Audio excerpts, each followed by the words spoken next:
welcome to the community classroom. This is Dr. Tracey McCarthy, psychologist, attorney, and educator, and we are going to turn our attention to the issue of the collective cultural narcissist. And we are addressing the question of who is we.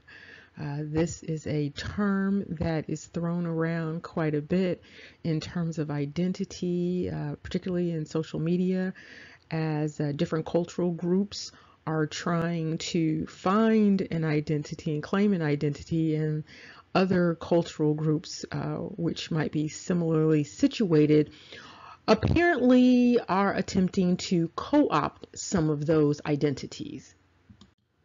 And we're also going to address the issue of the definition of culture, because sometimes people don't seem to have a clear understanding of this idea of culture and what it means to have a culture and to be a person who belongs to a particular culture. And so there's a lot of talk of there being sort of this cultural monolith based upon similarities in terms of skin color. And what is coming out of this is what looks like an unusual attempt by those who have been colonized, perhaps in the mind, those individuals trying to engage in sub-colonizing of others, and this attempt to create this sort of racially determined hive mind. There's also another interesting dynamic that has been noted, which is this sort of pushing this idea of taking on this slave descendant identity and having that be the sole identity of a people, that being the primary focus of this understanding of who they are. And there's a message that comes with that, and there's a focus that also comes with that. And so some of this discussion that's been going on about where do people who have been identified as African American, where do they come from? Part of that is not really about connecting those individuals with Africa. What it seems like is going on is a push to keep those individuals in a state where they are focused on being descendants of slaves, where their total identity is around that slave victimization identity. And what's noteworthy is that there's a confederacy that's going on. So you've got several individuals who are really kind of hooked on to each other and hooked up with each other, who are pushing this dynamic. And notably, many of them tend to identify themselves as being descended from the cultural groups in Africa, those groups which were involved in the enslaving process. And so it's a very interesting dynamic that is going on with this sort of, push to make people identify as being slaves and descendants of slaves, and that being the primary focus of their identity. And even this dynamic of denying them an identity and a culture. And so what you'll often hear is this phrase, we, and it is an attempt to co-opt the identities of other people by insisting that there is this we that really has no parameters to it, with the exception of a perception of similarity in skin color. And there is an extreme focus on those individuals who are considered American. In fact, you even have, as part of these collectives, you even have people from Africa who are paired up with people, in the Caribbean, and people who are in America, and they're all sort of paired up together on social media, pushing this narrative that they have co-created that really focuses on having people who have been identified as African American, and many people who identify themselves as Aboriginal to the Americas, having them denounce whatever their actual identity might be and taking on an amorphous identity of just African, when the individuals who are pushing this agenda really don't know that much perhaps about their own identity, let alone the cultural heritage of the people that they are trying to commandeer in terms of their identity.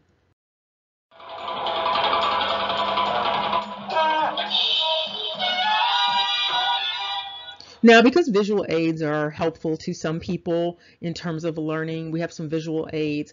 And one of the things that might help you with understanding this dynamic that's going on is looking at the screen. And on the screen, you will notice that you have people from a variety of backgrounds. You have a variety of people with a variety in terms of heritage, in terms of ancestry, in terms of culture, just in terms of their being, their existence on this earth. And the only similarity that you may note with the people on the screen is that they have variations of brown skin. So they may have bronze skin or copper skin or brass skin, but that is the primary focus in terms of similarity. And so what's going on with individuals who are trying to push this collective identity dynamic, this collective cultural narcissism dynamic, is they are insisting that individuals, basically the individuals on the screen and many, many more, that those individuals give up their individuality to build these bridges. Now, this is presented as building bridges, as in collaboration, cooperation, but there's an underlying psychological dynamic that involves basically getting rid of the distinctions and focusing on the similarity. And quite frankly, the only similarity is that they have similar skin color. And the skin colors aren't even actually the same, but there are some similarities. And so there you have people up here with different cultural backgrounds, different religious backgrounds, totally different ancestry, originating from different continents. And the demand, however, and some of them may even be enemies, but there is this push for them to put aside all of that. Primarily, oftentimes, the discussion is about economics. And so put aside these differences. In fact, don't have the differences. Let go of the differences and create this collective based upon this skin color. And there is a pushing, we won't say a belief because it's hard to believe that they actually believe that it's actually feasible or that it's a healthy thing to do. But there is this push that people start to see themselves as exactly the same, even though they are significantly different. Their histories are different. Their relationships are different. Their relationships between their ancestors are different. And so there is this unusual dynamic of demanding that they relinquish all of that for this fantasy of this socio-political global collective. And these individuals haven't been able to or been interested in being this global boundaryless collective, even on their own continents, in their own city-states, let alone across the entire globe.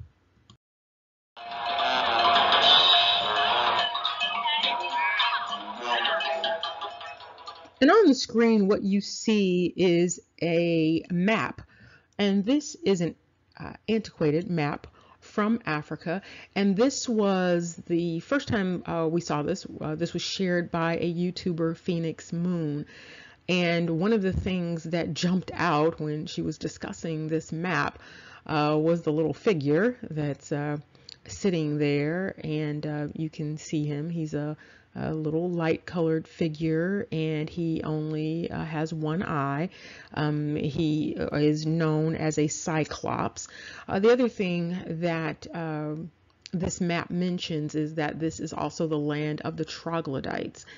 And so you will also notice that those entities, and we've discussed this in other videos, the West African entities that populate that space where the Cyclops is located, the individual with that challenge is located, those kingdoms, those countries, they did not exist. And as a matter of fact, those individuals did not exist in those spaces until around the time of slavery. So strangely enough, slavery sort of coincides with their peopling of that area, and those individuals from those countries such as Benin and Ghana and Nigeria, those people all claim a heritage that is further to the east. They claim a heritage that's either in the Middle East or in the area known as Egypt today.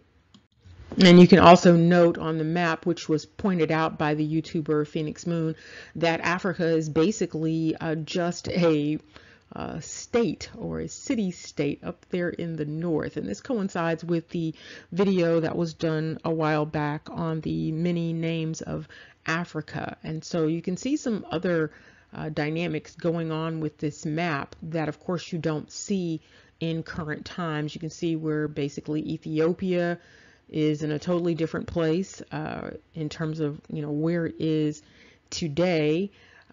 So you've got it in a totally different place there, which then brings up the question of what is the true Ethiopia? Where is the actual Ethiopia? Because you've seen Ethiopia moved around in terms of the map of Africa, and it's been all over the place. Another thing that you might notice is Ammon is up there to the, the north and the east. And that is also, that's a biblical group. Those are the Ammonites, are also pronounced the Ammoni. So you have a few things going on with this map. And one of the things that is noteworthy is that it's not clear who constitutes an African. And this is important because there is a push for people to denounce whatever identity it is they have or they've had over the past 400 years, the past 1,000 years. And there is this push for them to identify themselves as African.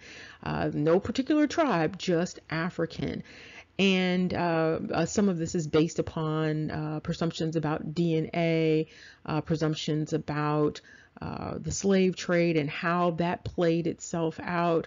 There is a total reluctance to look at the fact that many of the people in the West came from Europe, and they came from Europe, and they came from the Middle East. And so there is this dynamic of simply trying to write out the histories of individuals in various cultural groups simply because of their brown skin, and have them get rid of their cultural heritage and adopt instead a strictly racial skin color based heritage and identity.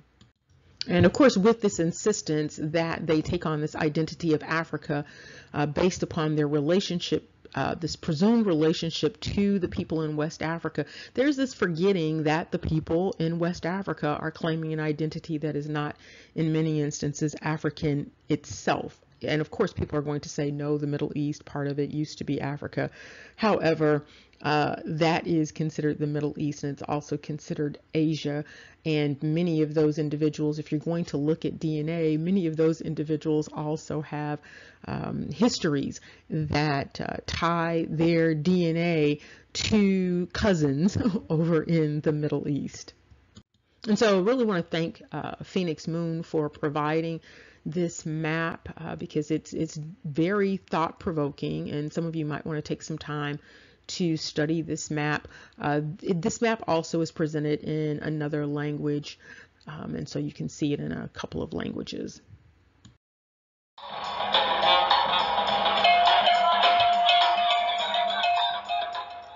And the music that is playing is an example of culture. That is New Orleans culture, that is Louisiana culture, it's Southern culture. And so let's talk about what culture is and why all of the different groups across the globe do not have the same culture. And so you can't just readily tie all of those groups together. You can't tie all of the groups together right in the United States. And so it's not easy to do that in terms of culture unless you're talking about general American culture. But within general American culture, you have a variety of cultural groups. And so culture is just basically the customs that people have. It consists of language, the mores, the values, norms, our belief systems, the social institutions we have, arts, things like music, and the achievements of a collective of people. And so it is tied to a specific group of people. And this cultural group can be a small one. It can be a family. It can be a religious group. It could be a career group. You have different career fields. It can be a tribe or an entire nation. And what you're looking for in terms of culture is you're looking for similarities in terms of heritage or ancestry in many instances. You're looking for similarities in terms of lifestyle. This would include the foods that they eat. And so when you think about New Orleans, for instance, there's a certain type of food that people in New Orleans eat. There's often eating of Creole food, of Cajun food, of soul food, but there is a particular type of food that goes with New Orleans, or we could say a variety of foods that go with New Orleans. But those foods are known as foods. They're Louisiana foods, and they are part of the customs, part of the culture of Louisiana, a part of their traditions. And also, cultural groups have similar shared goals. They have similar attitudes. You'll notice if you go to different parts of the country or different parts of the world, different people have different attitudes. They have different rules of engagement. They have ways of being and operating in the world. And those things are determined based upon culture, different ways of thinking about the world. And so if you go into Louisiana, you go into New Orleans, the people of New Orleans, by and large, are going to have a shared culture. And that culture is going to vary from the culture of the people in Baton Rouge or the people in Shreveport. Even though they're in Louisiana, even though they're in the South, the culture is slightly different. And it will vary from the culture in parts of North Carolina, Alabama, Florida, Mississippi. And so what culture is about is that shared sense of knowledge, those shared modes of being. And most important, culture is something that is passed down from generation to generation to generation. And so it's not possible to really say that the people in mainland America or the people in New Orleans are the same as the people in Haiti, or the people in Charlotte are the same as the people in Barbados, because what you're looking at is culture that is passed down from generation to generation. And the culture in the Caribbean is not the same as the culture in mainland America. The culture in mainland America is not the same as the culture of the Akan. The culture in mainland America is not the same as the culture of the Bamileke. It's not the same. And so you have these different groups of people that have different cultures, and that diversity is what makes those cultures work. And so what's being pushed for is a denial of all of that and taking on this sort of racialized monolith in terms of an identity where people are not allowed to have an individual culture. You'll even hear some people talk about indigenous culture.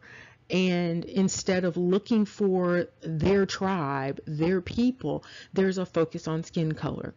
And there is also this dynamic where people are starting to make all of these determinations about who belongs to a particular cultural group based upon religion. And so, people will say things like, well, if you just, stop being a Christian, then we could all come together. If you stop being a Hebrew, we could all come together. If you stop being, American focused, we could all come together. And so if you stop being a more, you can all come together. And so there is this dynamic where people are being told that they need to give up a part of who they are in order to be a part of this sort of mass identity. And there's also this dynamic of people pushing their identity on others. And so you'll have individuals of a particular religious group insisting that a particular ethnicity is limited to their particular religious group without actually talking to the ethnic groups that they are talking about or trying to align themselves with. And then there's also this dynamic of people almost sort of co-opting the cultures and ethnicities of others based upon a number of assumptions and just a total disrespect for the individuality of individuals and the individuality of various groups. So we can call them tribes, we can call them clans, we can call them nations, we can call them whatever we want to call them, but there is a total disrespect that is going on where people are pushing this idea that in order for other people to exist, they must exist under this new form of colonizing that is the former oppressed, or perhaps the still oppressed, attempting to oppress others who are considered oppressed. And so you can see here this depiction. There is this unusual focus for many individuals on this slave identity, this oppression identity, and part of this sub-colonizing that is going on is basically those who have identified themselves as oppressed, then in turn attempting to oppress others in terms of having them suppress their own individual identity, and then in many instances trying to co-opt the identity of other people. So the very thing that they might be complaining about related to other people, there is an attempt to do that to yet other groups. And one of the dynamics that seems pretty pervasive is this push for this slave descendant hive mind dynamic, where individuals are constantly bombarded with this language of slave descendant. And interestingly, and we've talked about this in other videos when we talked about the issue of legal standing, many of the individuals who are pushing the slave descendant dynamic, this narrative, they have no proof whatsoever regarding this identity as a slave descendant, because many of them have not traced their own heritage. They've done things like DNA and then decided that based upon the DNA, that means that they are descendants of slaves. If that were the case, then those individuals should readily be looking for reparations if they can just readily prove that. But what's going on is there is this insistence that people focus on being a slave descendant. Now, if being a slave descendant is something that people are focusing on because they are looking for reparative justice, then it has meaning. But if it's just focusing on being a slave descendant just to have that be the umbrella under which all identities are operating, it's not a very functional strategy.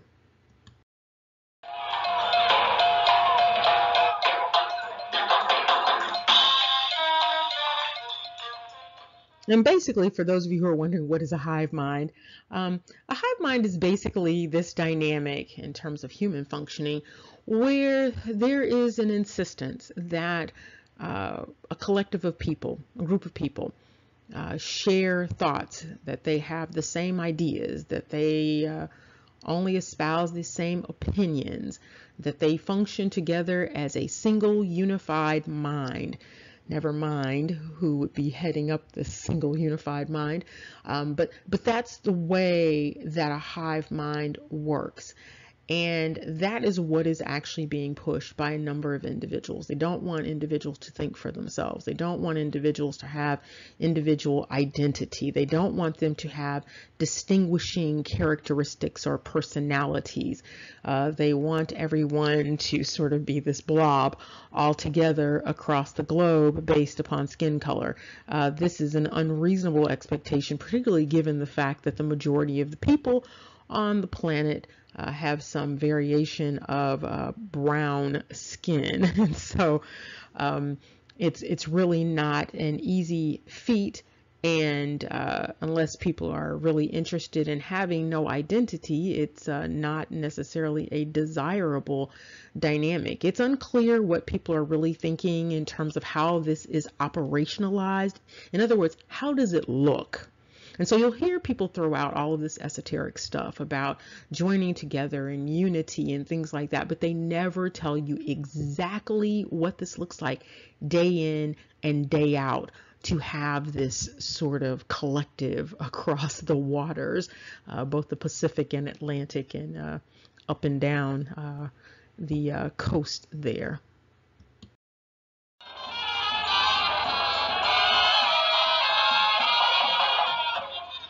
And how do you know that you are being subjected to this?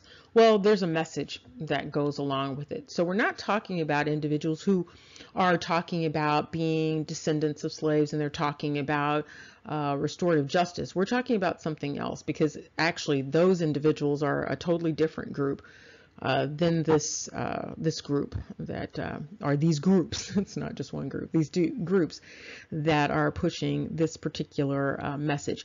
And so the one message that is being pushed, and if you receive it, that's what this is about, is that you are not entitled to an identity. You're not entitled to a culture, a heritage, or anything else that distinguishes you from whatever identity it is that these individuals want to assign you to. There's another message that you are not allowed to be free and sufficient as long as they do not feel free or sufficient. The reason free and sufficiency is brought up is because when people feel free and sufficient and they feel complete in and of themselves, they do not have time to sit around pushing agendas in terms of the identities of others. They really don't care what other people are doing in terms of their culture and their identity, as long as they're not hurting other people. So that's why that issue is there. And so you know you're dealing with a lack of sense of freedom and sufficiency when someone else is trying to diminish that for someone else. The other message that is being pushed is that you don't know yourself as well as they know you, even though these people don't know you at all. Most of the people who are talking, they don't know the people that they are talking to or that they are talking about. They haven't even met many of these people. Many have not even traveled to meet the people that they are talking about. Another message is that your self-denial is needed for their self-validation. So in order for them to feel validated, to feel okay about who they are, they need you to deny who you are. And so that should help you to see why this dynamic is understood as cultural narcissism. And in many ways, it goes back to an earlier video where we talked about collective narcissism. And I'll put that link down below so that you can look at that if you desire. And so that's what's going on in terms of this message. It's a very culturally narcissistic, ethnocentric message that is couched in, really sweet and benevolent terms.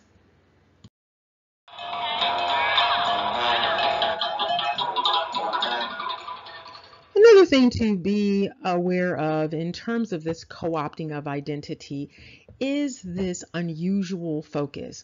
And there is a focus on the supremacy of others and the inferiority of self. And so there is a constant talking about another group being globally supreme. and constantly saying that, constantly pushing that narrative. Well, when you push that narrative, when you constantly talk about someone else having a system of supremacy, and you constantly identify them as supreme, because that's what's happening when you use that language. It may not feel like that's what's happening. It may feel like this is a politically astute way of discussing the social justice issues that people are seeing. But when people continue to say that, they continue to articulate this belief of this globalized system of supremacy of another group of people, what they are doing is they are constantly making that manifest. And they are also constantly asserting the flip, which is their global inferiority. There's no other way around it. That's what that is all about. And the more you listen to it, the more you hear it, and the more you regurgitate it, the more then you will tend to take on that dynamic and believe it. And so for many people that are doing this, it's disingenuous, it's deceptive, it's spin doctoring. And so, they created this sort of this deceptive, misleading message that goes on and on and on. And there is never any real resolution. There is no goal. There is no endpoint. There may be rhetoric about justice, but there is no concrete operationalized plan for achieving justice. Usually what you just hear is the flip of the supremacy and the inferiority. And so fantasizing about when the inferior person will be supreme. And so that's another dynamic that goes along with this narrative about this collective monolithic self based upon race. And this dynamic about the supremacy of others and the inferiority of self, that is used as the motivating factor for people to let go of their culture, let go of their identity in favor of a color-based identity.